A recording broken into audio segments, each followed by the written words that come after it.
ನಮಸ್ಕಾರ ಸ್ನೇಹಿತರೆ, Vishwavani TV ಸ್ಪೆಷಲ್ನ big boss ಅಪ್ಡೇಟ್ಗೆ ಸ್ವಾಗತ. ನಾನು ಸುಜಯರಾಜ್. ಸ್ನೇಹಿತರೆ, ಮನೆಗೆ ಹೊಸ ಕ್ಯಾಪ್ಟನ್ ಬಂದಾಗಿದೆ. ರಾಶಿಕಾ ಅವರು ಹೊಸ ಕ್ಯಾಪ್ಟನ್ ಆಗಿ ಹೊರಹೊಮ್ಮಿ ಆಗಿದೆ. ಬಟ್ ಈ ವಿಷಯ ನಿನ್ನೆ ಲೈವಲ್ಲಿ ನೋಡಿದವ್ರಿಗೆ ಈಗಾಗಲೇ ಗೊತ್ತಾಗಿತ್ತು. ಸೊ ಎಪಿಸೋಡ್ನಲ್ಲಿ ನೋಡ್ಲಿಕ್ಕಿದ್ದೇನು ಅಂತಂದರೆ, ಕ್ಯಾಪ್ಟನ್ಸಿ ಟಾಸ್ಕ್ ಯಾವ ರೀತಿ ಡಿಸೈನ್ ಆಗಿತ್ತು, ಜೊತೆಗೆ ರಾಶಿಕಾ ಅವರು ಹೇಗೆ ವಿನ್ ಆದರು ಅನ್ನೋದನ್ನು ಮಾತ್ರ ತಿಳ್ಕೊಳ್ಳೋದಕ್ಕೆ ಎಪಿಸೋಡ್ನ ನೋಡಬೇಕಾಗಿತ್ತಷ್ಟೇ. ಜೊತೆಗೆ ಈ ಒಂದು ಕ್ಯಾಪ್ಟನ್ಸಿ ಟಾಸ್ಕಲ್ಲಿ ಚೈತ್ರ ಅವರು ಯಾವ ರೀತಿ ಉಸ್ತುವಾರಿ ಮಾಡಿದ್ರು ಅನ್ನೋದನ್ನು ತಿಳ್ಕೊಳ್ಳೋದಕ್ಕೆ ಎಪಿಸೋಡ್ ನೋಡಬೇಕಾಗಿತ್ತು. ಎಲ್ಲೋ ಒಂದು ಕಡೆ ನೀವು ಚೈತ್ರ ಅವರ ಆಟದ ಪ್ಯಾಟರ್ನನ್ನು ಅಬ್ಸರ್ವ್ ಮಾಡಿದ್ದೀರಾ. ಬಂದಾಗಲಿಂದ ಅವರು ಡೆಫಿನೆಟ್ಲಿ ರಜತ್ ಅವರಿಗೆ ಫೇವರಿಸಮ್ ಮಾಡ್ತಾ ಇದ್ದಾರೆ ಅಂತ ತುಂಬ ಕಡೆ ಅನಿಸಿದೆ. ಎಸ್ಪೆಷಲಿ ನಾಮಿನೇಷನ್ ವಿಚಾರ ಅಂತ ಬಂದಾಗ ರಜತ್ ಅವ್ರಿಗೆ 4 ಜನರನ್ನ ನಾಮಿನೇಟ್ ಮಾಡುವಂತಹ ಅವಕಾಶವನ್ನು ಕೊಟ್ಟರು. ಎಷ್ಟು ಫೇರ್ ಅದು? ಬಿಕಾಸ್ ರಜತ್ ಈಗಾಗಲೇ ಮನೆಯ ಹೊರಗಡೆ, ಈಗಾಗಲೇ ಮನೆ ಒಳಗಡೆ ಇರುವಂತಹ ಆಟಗಾರರು ಯಾವ ರೀತಿ ಆಟ ಆಡ್ತಾ ಇದ್ದಾರೆ ಅಂತ ನೋಡ್ಕೊಂಡು ಬಂದಿದ್ದಾರೆ ಆಲ್ಮೋಸ್ಟ್ 60+ ಡೇಸಿಂದ. ಜೊತೆಗೆ ಮನೆ ಒಳಗಡೆ ಬಂದು ಕೇವಲ 2 ವಾರ ಆಗಿದ್ದಷ್ಟೇ. 1 ವಾರ ಗೆಸ್ಟ್ ಆಗಿದ್ರು, ಇನ್ನೊಂದು ವಾರ ಮನೆ ಒಳಗಡೆ ಕಂಟೆಸ್ಟೆಂಟ್ ಆಗಿ ಆಟ ಆಡಿದಾರಷ್ಟೇ. ಸೊ ಅವ್ರಿಗೆ 4 ಜನರನ್ನ ನಾಮಿನೇಟ್ ಮಾಡುವಂತಹ ಅವಕಾಶ ಕೊಟ್ಟಿದ್ಯಾಕೆ? ಮನೇಲಿ ಇದ್ದವ್ರಿಗೆ ಆ್ಯಕ್ಚುಲಿ ಆ ಥರದೊಂದು ಅವಕಾಶ ಕೊಡಬೇಕಾಗಿತ್ತಲ್ವಾ? ಸೊ ಅಲ್ಲಿ ಫೇವರಿಸಮ್ ಅಂತ ಅನ್ನಿಸ್ತು. ಪ್ಲಸ್ ರಜತ್ ಮತ್ತು ಅಶ್ವಿನಿ ಅವರ 2 ಟೀಮ್ ಅಂತ ಆದಾಗ ಅವರು ರಜತ್ ಅವರ ಟೀಮ್ಗೆ ಫೇವರಿಸಮ್ ಮಾಡ್ತಾ ಇದ್ದಾರೇನೋ ಅಂತ ಅನಿಸಿರಬಹುದು. ನನಗಂತೂ ಸ್ವಲ್ಪ ಅನ್ನಿಸ್ತು. ನಿಮಗೂ ಹಾಗೆ ಅನಿಸಿದರೆ ದಯವಿಟ್ಟು ಕಮೆಂಟ್ ಬಾಕ್ಸಲ್ಲಿ ಕಮೆಂಟ್ ಮಾಡಿ ತಿಳಿಸಿ. ಬಿಕಾಸ್ ಚೈತ್ರ ಅವರು ಮತ್ತು ರಜತ್ ಅವರು ಒಂದು ರೀತಿ ಪ್ರೀಫಿಕ್ಸ್ಡ್ ಮೈಂಡಲ್ಲಿ ಬಂದಿದ್ದಾರೆ. ಅಂದರೆ ಇಲ್ಲಿ ಅಶ್ವಿನಿ ಸಿಕ್ಕಾಪಟ್ಟೆ ಜೋರಿದ್ದಾರೆ. ಅವರನ್ನು ಹೇಗಾದರೂ ಮಾಡಿ ನಾವು ಒಂದು ರೀತಿ ಕ್ಲಾಸ್ ತಗೋಬೇಕು ಅಥವಾ ಅವರನ್ನು ಸ್ವಲ್ಪ ಡಮ್ಮಿ ಮಾಡಬೇಕು ಅನ್ನುವಂತಹ ಮನಸ್ಥಿತಿಯಿಂದ ಬಂದಿದ್ದಾರೆ ಅಂತ ಅನ್ನಿಸ್ತಾ ಇದೆ ರಜತ್ ಮತ್ತು ಚೈತ್ರ ಅವರನ್ನು ನೋಡುವಾಗ. ಸೊ ಚೈತ್ರ ಅವ್ರಿಗೆ ಗೊತ್ತು, ರಜತ್ಗೆ ನಾನು ನಾಮಿನೇಟ್ ಮಾಡುವಂತಹ ಅವಕಾಶ ಕೊಟ್ಟರೆ ಡೆಫಿನೆಟ್ಲಿ ಅವರು ಅಶ್ವಿನಿನ ಚೂಸ್ ಮಾಡ್ತಾರೆ ಅಂತ. And at the same time Ashwini ಅವ್ರಿಗೆ ಯಾರನ್ನೂ ಕೂಡ ನಾಮಿನೇಟ್ ಮಾಡುವಂತಹ ಅವಕಾಶ ಸಿಗದೇ ಇರುವ ಹಾಗೆ ಚೈತ್ರ ಅವರು ನೋಡಿಕೊಂಡ್ರು. 0 ನಂಬರ್ ಕ್ಯಾಪನ್ನು ಅಶ್ವಿನಿ ಅವರಿಗೆ ಹಾಕಿದ್ರು ಚೈತ್ರ ಅವರು. ನಿಮಗೆ ಗೊತ್ತಾಗಿರುತ್ತೆ ನಾಮಿನೇಷನ್ ಟೈಮಲ್ಲಿ ಏನು ಮಾಡಿದ್ರು ಅಂತ. ಸೊ ಅದನ್ನೆಲ್ಲ ನೋಡುವಾಗ ಚೈತ್ರ ಅವರು ಎಲ್ಲೋ ಒಂದು ಕಡೆ ರಜತ್ ಟೀಮ್ಗೆ ಫೇವರಿಸಮ್ ಮಾಡಿದ್ರ ಅಂತಲೂ ಅನಿಸುತ್ತೆ. ಬಿಕಾಸ್ ಈಗ ಲಾಸ್ಟಿಗೆ ಒಂದು ಟಾಸ್ಕ್ ಕೊಟ್ಟರಲ್ಲ, ರಜತ್ ಮತ್ತು ಅಶ್ವಿನಿ ಅವ್ರನ್ನ ನಿಲ್ಲಿಸಿ ಅವರಿಬ್ಬರನ್ನ ಕ್ಯಾಪ್ಟನ್ ಮಾಡಿ 2 ಟೀಮ್ಗೆ ಟಾಸ್ಕ್ ಕೊಟ್ಟಾಗ ಆ ಚಾಲೆಂಜ್ ಬಜರ್ ಒತ್ತಬೇಕಾಗಿರುತ್ತಲ್ವಾ. ಫಸ್ಟ್ನೇ ಚಾಲೆಂಜ್ ಮತ್ತು 2ನೇ ಚಾಲೆಂಜ್ 2 ಸಲ ರಜತ್ ಟೀಮ್ಗೆ ಕೊಟ್ಟರು. ಬಟ್ ಮೊದಲನೇ ಬಾರಿಗೆ ಬಜರ್ ಒತ್ತಿದಾಗ ಅಶ್ವಿನಿ ಅವರು ಸಿಕ್ಕಾಪಟ್ಟೆ ವಾದ ಮಾಡಿದ್ರು, ಇಲ್ಲ ನಾನೇ ಒತ್ತಿದ್ದು ಅಂತ. ಇನ್ಫ್ಯಾಕ್ಟ್ ನೋಡುಗರಾಗಿ ನಮಗೂ ಕೂಡ ಕರೆಕ್ಟಾಗಿ ಕ್ಲಾರಿಟಿ ಸಿಗ್ತಾ ಇಲ್ಲ ಯಾರು ಒತ್ತಿದ್ರು ಎಕ್ಸಾಕ್ಟ್ಲಿ ಬಜರ್ನ ಮೊದಲನೇದಾಗಿ ಅಂತ. ಓಕೆ, ರಜತ್ ಅವರೇ ಒತ್ತಿದ್ರು ಅಂತಲೇ ಇಟ್ಕೊಳ್ಳೋಣ. ಬಟ್ 3ನೇ ಬಾರಿಗೆ ಅವ್ರು ಕೊಟ್ಟಿದ್ದು ಹೆಂಗಿತ್ತು ಅಂತಂದರೆ, ಈಗಾಗಲೇ 2 ಸಲ ಅಶ್ವಿನಿ ಅವ್ರಿಗೆ ನಾನು ರಿಜೆಕ್ಟ್ ಮಾಡಿಬಿಟ್ಟಿದ್ದೀನಿ ಬಜರ್ ನೀವು ಒತ್ತಿದ್ದಲ್ಲ ಅಂತ. ಸೊ 3ನೇ ಬಾರಿ ಲಾಸ್ಟ್ ಚಾಲೆಂಜ್ ಬೇರೆ, ಅಲ್ಲಿ ವಿಲನ್ ಅನೌನ್ಸ್ ಮಾಡಿರ್ತಾರೆ. ಸೊ ಸುಮ್ಮನೆ ಯಾಕೆ ರಿಸ್ಕು ಅಂತ ಅಂದ್ಕೊಂಡು ಅಶ್ವಿನಿ ಅವರಿಗೆ ಕೊಟ್ಟಂಗಿತ್ತು. ಬಿಕಾಸ್ ರಜತ್ ಅವರು ಮೋಸ್ಟ್ಲಿ 3rd ಚಾಲೆಂಜಲ್ಲಿ ಫಸ್ಟ್ ಬಜರ್ ಒತ್ತಿದ್ರು ಅಂತ ನೋಡುಗರಾಗಿ ನನಗನ್ಸಿದೆ. ನಿಮಗೂ ಹಾಗೆ ಅನಿಸಿದ್ರೆ ದಯವಿಟ್ಟು ಕಮೆಂಟ್ ಮಾಡಿ. ಇಲ್ಲಾಂದರೆ ನಾನೇ ಮಿಸ್ಟೇಕ್ ಮಾಡ್ಕೊಂಡಿರ್ಬೋದು, ನಾನೇನು ಅದನ್ನೇ ವಾದ ಮಾಡ್ತಾ ಇಲ್ಲ. ಬಟ್ ಎಲ್ಲೋ ಒಂದು ಕಡೆ ಸ್ವಲ್ಪ ರಿಸ್ಕ್ ಯಾಕೆ, ಸುಮ್ಮನೆ ಮೊದಲ 2 ಚಾಲೆಂಜ್ಗಳಿಗೆ ಬಜರ್ ನಾನು ಕೊಟ್ಟಿಲ್ಲ ಅಶ್ವಿನಿ ಅವರಿಗೆ, ಈ ಸಲ 3ನೇದು ಕೊಟ್ಬಿಡೋಣ ಅನ್ನೋ ಥರ ಮನಸ್ಥಿತಿಯಲ್ಲಿ ಕೊಟ್ಟಂಗಿತ್ತು ಅಶ್ವಿನಿ ಅವರಿಗೆ ಚಾನ್ಸ್. ಬಟ್ ಪರವಾಗಿಲ್ಲ, ಅಶ್ವಿನಿ ಅವರಿಗೆ ಅದರಿಂದ ಒಳ್ಳೆಯದೇ ಆಯಿತು, ಅವರ ಟೀಮ್ಗೂ ಒಳ್ಳೆಯದಾಯಿತು. 2 ಪಾಯಿಂಟ್ಸ್ ಬಂತು, ಬೋನಸ್ ಪಾಯಿಂಟ್ಸ್ ಬಂತು. ಸೊ ಹಾಗಾಗಿ ಏನಾಯ್ತು, ಇವಾಗ ಬೋನಸ್ ಪಾಯಿಂಟ್ಸ್ ಬಂದಿದ್ದರಿಂದ ರಜತ್ ಟೀಮ್ ಮತ್ತು ಅಶ್ವಿನಿ ಟೀಮ್ಗೆ ಈಕ್ವಲ್ ಪಾಯಿಂಟ್ಸ್ ಬಂದಿತ್ತು. ಸೊ ಟೈ ಆಯಿತು ಪಾಯಿಂಟ್ಸ್ ವಿಷಯದಲ್ಲಿ. ಹಾಗೆಯೇ 3rd ಚಾಲೆಂಜಲ್ಲಿ ಏನಿತ್ತು, ಅದೊಂದು ಲೈಕ್ ಅಂದರೆ ಹೇರ್ ಕಟ್ ಇರುವ ಫೋಟೋ ತೋರಿಸ್ತಾರೆ ವಿಲನ್ ಅವರು. ಸೊ ಆ ರೀತಿ ನಿಮ್ಮ ಟೀಮಿಂದ ಯಾರು ಮಾಡ್ಕೊಳ್ಬೇಕು ಅಂತ ಹೇಳುವಾಗ ಮಾಳುನ ಸೆಲೆಕ್ಟ್ ಮಾಡ್ತಾರೆ ಅಶ್ವಿನಿ ಅವರು. ಅದರಲ್ಲೇ ಎಷ್ಟು ಹುಷಾರಿದ್ದಾರೆ ನೋಡಿ ಅಶ್ವಿನಿ ಅವರ ಟೀಮ್ ಅವರು. ಅಶ್ವಿನಿ ಪ್ಲಸ್ ಸೂರಜ್ ಮತ್ತು ಈ ಕಡೆ ಇನ್ನೊಂದು ಯಾರಂತ ಹೇಳಿದರೆ ನಮ್ಮ ಧ್ರುವಂತ್ ಅವರು ಇದ್ದಾರೆ ಆಲ್ರೆಡಿ. ಸೊ ಸೂರಜ್ ಮತ್ತು ಧ್ರುವಂತ್ ಅವರು ಲೈಕ್ ತಲೆ ಆ ಥರ ಹೇರ್ ಕಟ್ ಮಾಡಿಸ್ಕೊಳ್ಳೋದಕ್ಕೆ ರೆಡಿನೇ ಇಲ್ಲ. ಫಸ್ಟ್ ಆಫ್ ಆಲ್ ಆ ಡಿಸ್ಕಷನ್ ಜಾಸ್ತಿ ಆಗಲಿಲ್ಲ ಅವ್ರ ಮಧ್ಯೆ. ಡೈರೆಕ್ಟಾಗಿ ಹೋಗಿ ಮಾಳು ಕೇಳಿದ್ರು. ಪಾಪ ಮಾಳು ಅಂದರೆ ನಾನು ಓಕೆ ಟಾಸ್ಕ್ ಅಲ್ವಾ, 2 ಪಾಯಿಂಟ್ ಬರುತ್ತಲ್ಲ ನಾನು ಮಾಡ್ತೀನಿ ಅಂತ ತುಂಬ ಮುಗ್ಧರಾಗಿ ಅದನ್ನು ಮಾಡಿದ್ರು. ಓಕೆ ಹೇರ್ ಕಟ್ ಮಾಡ್ಕೊಂಡಿದ್ದಷ್ಟೇ, ಬೇರೆ ಏನು ತುಂಬ ಅದರಿಂದ ಅವ್ರಿಗೇನು ಸಮಸ್ಯೆ ಏನೂ ಆಗಲಿಲ್ಲ. ಬಟ್ ನೋಡಿ ಇವರಿಬ್ಬರು ಆ್ಯಕ್ಚುಲಿ ಮಾಡ್ಕೊಳ್ಳೋದಕ್ಕೆ ರೆಡಿ ಇರಲಿಲ್ಲ. ಧ್ರುವಂತಿಗೆ ಮಾಡ್ಕೊಳ್ಳೋದಕ್ಕೆ ರೆಡಿ ಇಲ್ಲ ಅಂತ ಅಶ್ವಿನಿ ಅವ್ರಿಗೆ ಗೊತ್ತಿತ್ತು. ಸೊ ಆ ಡಿಸ್ಕಷನ್ ಜಾಸ್ತಿ ದೊಡ್ಡದಾಗಿ ಆಗೋದಕ್ಕೆ ಬಿಡಲಿಲ್ಲ ಅಶ್ವಿನಿ ಅವರು. ತುಂಬ ಚಾಲಾಕಿಯಾಗಿ ಆಟ ಆಡಿದ್ರು, ಪಾಪ ಮಾಳುನ ಮಂಗ ಮಾಡಿದರು.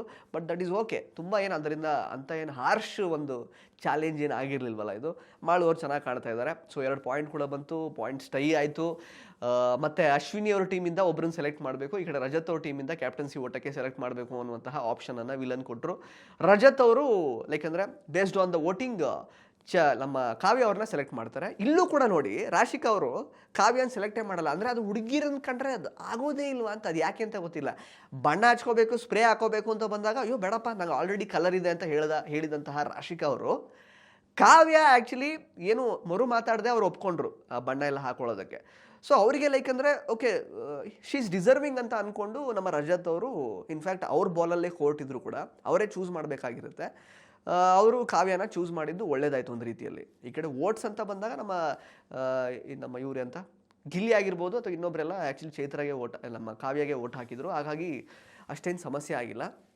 ಬಟ್ ಈ ಕಡೆ ಸೂರಜ್ ಅವ್ರನ್ನ ನಮ್ಮ ಅಶ್ವಿನಿ ಅವರು ಅವ್ರ ಟೀಮಿಂದ ಸೆಲೆಕ್ಟ್ ಮಾಡ್ತಾರೆ. ನೋಡಿ ಮಾಳು ಪಾಪ ಚಾಲೆಂಜ್ನ ಅಕ್ಸೆಪ್ಟ್ ಮಾಡಿಕೊಂಡು ತಲೆ ಬೋಳ್ಸ್ಕೊಂಡಿದ್ದು, ಅಂದರೆ ಕೂದಲು ಹೇರ್ ಕಟ್ ಎಲ್ಲ ಮಾಡಿಸ್ಕೊಂಡಿದ್ದು. ಬಟ್ ಕೊಟ್ಟಿದ್ದ ಅವಕಾಶ ಸೂರಜಿಗೆ. ಸದ್ಯಕ್ಕೆ ಧ್ರುವಂತಿಗೆ ಕೊಡಲಿಲ್ವಲ್ಲ ಅವಕಾಶ, ಅದಕ್ಕೆ ಮೆಚ್ಚಬೇಕು ಅಶ್ವಿನಿ ಅವರು. ಬಿಕಾಸ್ ಅಶ್ವಿನಿ ಅವರಿಗೆ ಧ್ರುವಂತ್ ಕ್ಲೋಸ್ ಅಲ್ಲ. ಇನ್ಫ್ಯಾಕ್ಟ್ ಧ್ರುವಂತ್ ಅವರು ಲೈವಲ್ಲಿ ಕೇಳ್ತಾರೆ ನನಗೂ ಬೇಕು ಕ್ಯಾಪ್ಟನ್ಸಿ ಟಾಸ್ಕಿಗೆ, ನನಗೂ ಅವಕಾಶ ಕೊಡಿ ಅಂತ. ಏನು ಮಾಡಿದ್ದಾರೆ ಅಂತ ಅವರಿಗೆ ಅವಕಾಶ ಕೊಡಬೇಕು? ಬಟ್ ಅವ್ರು ಕೇಳ್ತಾರಲ್ಲ, ಅವ್ರಿಗೆ ಏನು ಹೇಳ್ಬೇಕು ನಂಗೆ ಗೊತ್ತಿಲ್ಲ, ನನಗೂ ಅವಕಾಶ ಕೊಡಿ ಅಂತ. ಓಕೆ ಸೂರಜಿಗೆ ಕೊಟ್ಟಿದ್ದು ಒಂದು ರೀತಿ ಓಕೆ, ಅವರಿಗೆ ಕ್ಯಾಪ್ಟನ್ಸಿ ಟಾಸ್ಕ್ ಅಂದರೆ ಅವ್ರು ತುಂಬ ಸಲ ಅಂದರೆ ಕ್ಯಾಪ್ಟನ್ ಆಗುವಂತಹ ಅವಕಾಶಗಳನ್ನು ಅವರು ಬಂದಿತ್ತು ಅವರಿಗೆ, ಬಟ್ ಆಗಕ್ಕಾಗಿರಲಿಲ್ಲ. ಬಟ್ ಅದನ್ನು ಸೀರಿಯಸ್ಲಿ ರೀಸನ್ ಅಂತ ಕನ್ಸಿಡರ್ ಮಾಡೋಕ್ಕಾಗಲ್ಲ. ಬಟ್ ಎಲ್ಲ ಒಂದು ಕಡೆ ಮಾಳುನ ಮಂಗ ಮಾಡಿ ಸೂರಜ್ನ ಸೆಲೆಕ್ಟ್ ಮಾಡಿದ್ದು ತುಂಬ ಎವಿಡೆಂಟಾಗಿ ಕಾಣಿಸ್ತಾ ಇತ್ತು. ಕ್ಯಾಪ್ಟನ್ಸಿ ಟಾಸ್ಕ್ ಅಂತ ಬಂದಾಗ ಆಲ್ರೆಡಿ ಅಶ್ವಿನಿ ಮತ್ತು ಗಿಲ್ಲಿಯವರು ಗೊತ್ತಲ್ಲ ಸೀಕ್ರೆಟ್ ಟಾಸ್ಕ್ ಎಲ್ಲ ಕಂಪ್ಲೀಟ್ ಮಾಡಿ ಸೆಲೆಕ್ಟ್ ಆಗಿಬಿಟ್ಟಿದ್ರು. ರಾಶಿಕಾ ಈ ಕಡೆ ರಘು ಮತ್ತು ನಮ್ಮ ಧನುಷ್ ಅವ್ರನ್ನ ಸೆಲೆಕ್ಟ್ ಮಾಡಿ ಅವರು ಕೂಡ ಕ್ಯಾಪ್ಟನ್ಸಿ ಟಾಸ್ಕಿಗೆ ನೇರವಾಗಿ ಆಯ್ಕೆ ಆಗಿದ್ರು. ಸೊ ಇನ್ನಿಬ್ಬರು ಅಂತ ಹೇಳುವಾಗ ನಮ್ಮ ರಜತ್ ಟೀಮಿಂದ ಕಾವ್ಯ ಅವರು, ಈ ಕಡೆ ಅಶ್ವಿನಿ ಟೀಮಿಂದ ಸೂರಜ್ ಅವರು ಸೆಲೆಕ್ಟ್ ಆಗ್ತಾರೆ. ಸೊ 5 ಜನ ಕ್ಯಾಪ್ಟನ್ಸಿ ಟಾಸ್ಕಲ್ಲಿ ಆಡಬೇಕಾಗಿರುತ್ತೆ. ಈವನ್ ಈಗ ನೋಡಿ ಚೈತ್ರ ಅವ್ರು ಏನು ಮಾಡ್ತಾರೆ, ಡಿಸೈನ್ ಮಾಡುವಾಗ ಕೂಡ ಗೇಮ್ನ ಅಂದರೆ ಯಾರ್ಯಾರೆಲ್ಲ ಫಸ್ಟ್ ಆಟ ಆಡಬೇಕು ಅಂದರೆ ಸೀಕ್ವೆನ್ಸ್ ಇರುತ್ತಲ್ಲ, ಫಸ್ಟ್ ಅವ್ರು ಆಟ ಆಡಲಿಕ್ಕೆ ಬಿಟ್ಟಿದ್ದು ಅಶ್ವಿನಿ ಅವ್ರನ್ನ. ಅಂದರೆ ಅಶ್ವಿನಿ ಅವರು ಕನ್ಫ್ಯೂಸ್ ಮಾಡ್ಕೋತಾರೆ ಅಂತ ಗೊತ್ತು ಆಟದಲ್ಲಿ, ಆಯಿತಾ. ಸೊ ಅವ್ರಿಗೇನೆ ಫಸ್ಟ್ ಕೊಟ್ಟರು. ಅಂದರೆ ಪರವಾಗಿಲ್ಲ, ಬೇಕಿದ್ರೆ ಹೆಂಗೆಂಗೋ ಆಡಿ ಕನ್ಫ್ಯೂಸ್ ಮಾಡ್ಕೊಂಡು ಆಟ ಆಡಿ ಕಡಿಮೆ ಬಾಲ್ಸ್ ಕಲೆಕ್ಟ್ ಮಾಡಲಿ ಅನ್ನೋ ಉದ್ದೇಶನೋ ಏನೋ ಗೊತ್ತಿಲ್ಲ. ಗಿಲ್ಲಿ ಅವರಿಗೆ ಎರಡನೇ ಲೈಕ್ ಅಂದರೆ ಅವ್ರು ಸೆಕೆಂಡ್ ಆಡಬೇಕು ಅನ್ನೋ ಥರ ಅವಕಾಶ ಕೊಟ್ಟರು. 3ನೇದಾಗಿ ನಮ್ಮ ಕಾವ್ಯ ಅವರಿಗೆ, 4ನೇದಾಗಿ ಸೂರಜ್ ಅವ್ರಿಗೆ, 5ನೇದಾಗಿ ರಾಶಿಕಾ ಅವ್ರಿಗೆ. ಸೊ ರಾಶಿಕಾ ಯಾರ ಟೀಮಲ್ಲಿರೋದು? ರಜತ್ ಟೀಮಲ್ಲಿರೋದು ಅಲ್ಲ. ಅಫ್ಕೋರ್ಸ್ ಈಗ ಗಿಲ್ಲಿನೂ ಕೂಡ ರಜತ್ ಟೀಮಲ್ಲೇ ಇರೋದು. ಬಟ್ ಚೈತ್ರ ಅವ್ರಿಗೆ ಆಟ ಹೆಂಗಿದೆ ಅಂತಂದರೆ ರಜತ್ಗೆ ಇಂಡಿವಿಜುವಲ್ ಆಗಿ ರಜತ್ಗೆ ಅವರು ಫೇವರಿಸಮ್ ಅಂದರೆ ಮಾಡ್ತಾ ಇದ್ದಾರೆ ಅಂತ ಅನ್ನಿಸ್ತು. ಜೊತೆಗೆ ರಜತ್ ಟೀಮ್ಗೆ ಫೇವರಿಸಮ್ ಮಾಡ್ತಾರೆ ಅಂತ ಅನ್ನಿಸ್ತು. ಬಟ್ ರಜತ್ ಟೀಮಲ್ಲಿರುವಂತಹ ಗಿಲ್ಲಿಗೆ ಫೇವರಿಸಮ್ ಮಾಡೋದಕ್ಕೆ ಅವ್ರಿಗೆ ಇಷ್ಟ ಇಲ್ಲ. ಅದು ಯಾಕೋ ಗೊತ್ತಿಲ್ಲ, ಗಿಲ್ಲಿ ಕಂಡ್ರೆ ಅವ್ರಿಗೆ ಆಗಲ್ಲ ಅಂತ ಅನಿಸುತ್ತೆ, ಸ್ವಲ್ಪ ಹಾಗಾಗಿ ಅನ್ನಿಸ್ತು. ಬಟ್ ರಜತ್ ಟೀಮಲ್ಲಿರುವಂತಹ ರಾಶಿಕಾಗೆ ಲೈಕ್ ಅಂದರೆ 5ನೇ ಸ್ಥಾನದಲ್ಲಿ ಆಟ ಆಡೋ ಥರ ಮಾಡಿದ್ರು. ಅಂದರೆ ಈಗ ರಾಶಿಕಾಗೆ ನೋಡಿ ಗೇಮ್ ಅರ್ಥ ಆಗಿಬಿಡುತ್ತಾ ಕರೆಕ್ಟಾಗಿ. 4 ಜನ ಆಡಿ ಅಲ್ಲಿ ಕನ್ಫ್ಯೂಸ್ ಮಾಡ್ಕೊಂಡು ಏನೋ ಒಂದು ಮಾಡ್ಕೊಂಡು ಬಂದಾಗ ಇದು ಪಕ್ಕ ಯಾವ ರೀತಿ ಗೇಮ್ ಅಂತ ಅರ್ಥ ಆಗುತ್ತೆ. ಅವ್ರು ಬೇರೆ ಟಾಸ್ಕಲ್ಲಿ ಸ್ವಲ್ಪ ಕ್ವಿಕ್ ಇದ್ದಾರೆ. ಸೊ ಪಾಪ ನಾವು ಅಶ್ವಿನಿ ಅವರು ಮೊದಲನೇ ಲೈಕ್ ಅಂದರೆ ಫಸ್ಟ್ ಪ್ಲೇಯರ್ ಆಗಿ ಒಳಗೆ ಹೋದರು. 10 ಬಾಲ್ಗಳನ್ನು ಮಾತ್ರ ಸೆಲೆಕ್ಟ್ ಮಾಡಿದ್ದು. ಗಿಲ್ಲಿ ಅವರು 15 ಬಾಲು, ನೆಕ್ಸ್ಟ್ ಕಾವ್ಯ ಅವರು 21 ಬಾಲು ಚೆನ್ನಾಗಿ ಆಡಿದ್ರು ಇನ್ಫ್ಯಾಕ್ಟ್.